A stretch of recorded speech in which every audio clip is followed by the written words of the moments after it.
Please subscribe.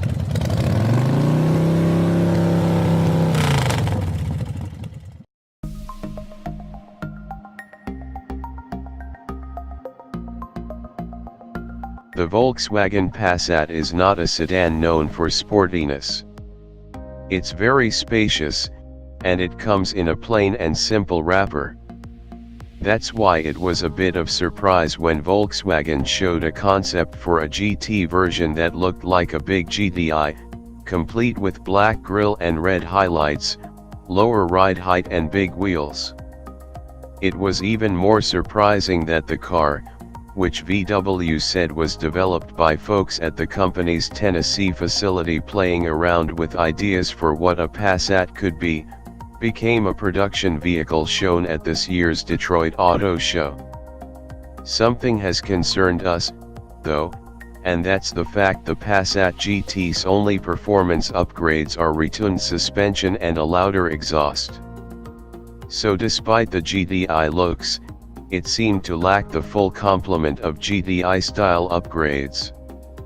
To find out if the Passat GT has any of the sporting chops of its legendary sibling, we took one for a spin in southeast Michigan.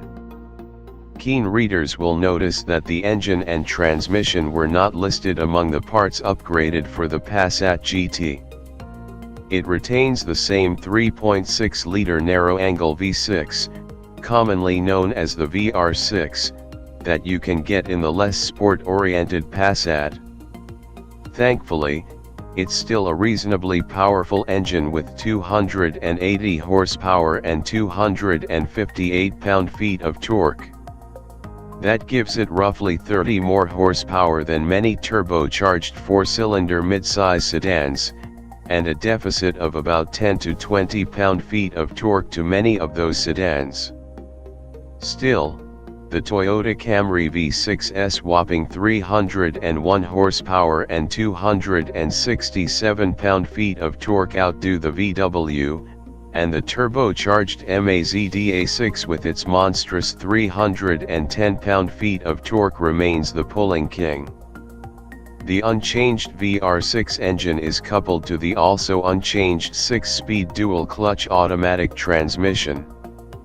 This transmission is the only option for the Passat GT, which may come as a disappointment to those hoping for something that looks like a GTI. The reason for the lack of a manual transmission is that Volkswagen discontinued manuals across the board for this generation, citing a take rate of less than 1%. Adding a new manual would have added complexity and cost to the car. While the powertrain doesn't look particularly exciting on paper, it's actually rather enjoyable in practice. The VR6 is happy to rev, and pulls well right up to redline. It also sounds excellent. This is helped in part by that revised exhaust system that, while not offering any extra power, does give the car extra growl. It's a nice deep tone with a hint of popping, and it sounds natural. The dual-clutch transmission works well, too. It does still have a little hesitation from a stop and at crawling speeds, but once you're on your way, it shifts impressively smoothly and quickly.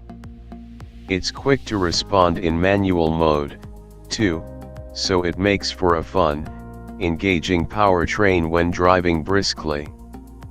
As mentioned, about the only significant performance upgrade the Passat GT gets is the new suspension. It has stiffer springs and shocks than normal models. The new suspension also lowers the Passat GT by 0.6 inch. Behind the wheel, the suspension, like much of the rest of the car, makes the Passat GT sportier, but doesn't go full GTI. Body roll is quite mild, mostly showing up in long, fast corners such as highway ramps. The car feels stable and composed when going through corners, giving you confidence to try them with a bit more speed the next time around. The suspension can't help the steering, though. The helm is weighted decently, but it isn't as sharp as we'd like for a truly sporty car. What's really impressive is that the Passat GT is genuinely comfortable, the upside of not going full sports sedan. It's smooth for the most part, and while you feel some firmness over larger bumps, the impact is never harsh. We could almost see the suspension being used across the whole Passat line, but if the new Jetta is any indication, normal VW sedan buyers probably want their cars as soft as possible. So if you have even an ounce of desire for a decent handling car, this is the Passat to consider. All VW Passat GTS come with the same interior, which features black plastic and two-tone black and grey leatherette upholstery. There are a few small visual changes, including removal of the analog clock on the center stack in favor of a Passat logo, and the addition of a leather-wrapped steering wheel and stainless door sill plates that say GT. The front seats are heated, and the driver's seat gets power adjustments.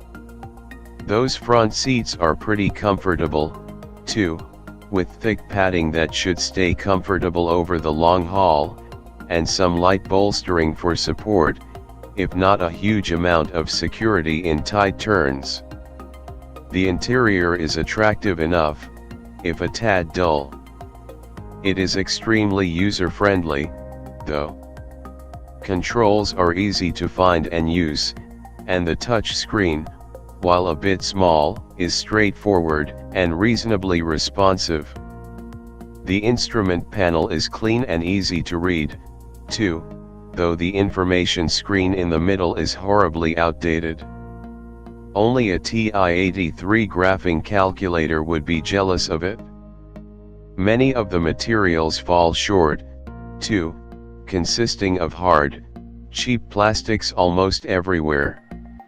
The obviously fake carbon fiber trim doesn't help either.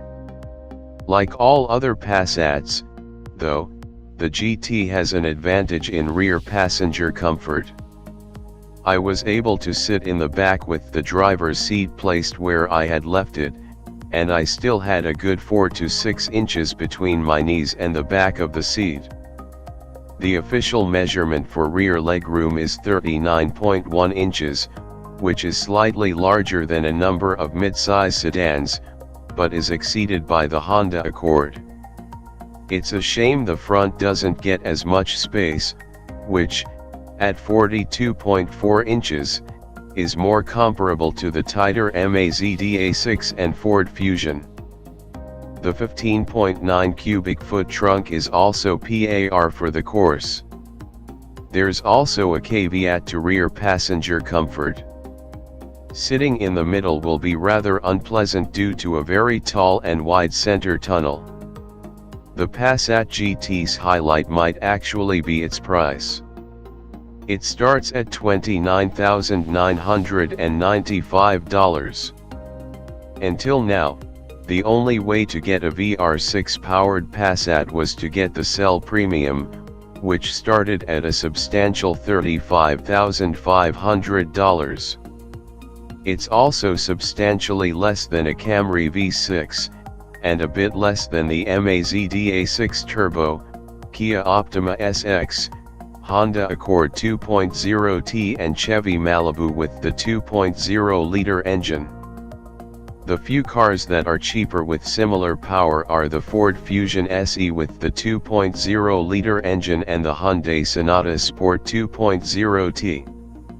Though the GT isn't as well equipped as the Cell Premium, it still comes with a power sunroof, automatic climate control, automatic emergency braking, blind spot warning, rear cross traffic assist, and the heated front seats we already mentioned.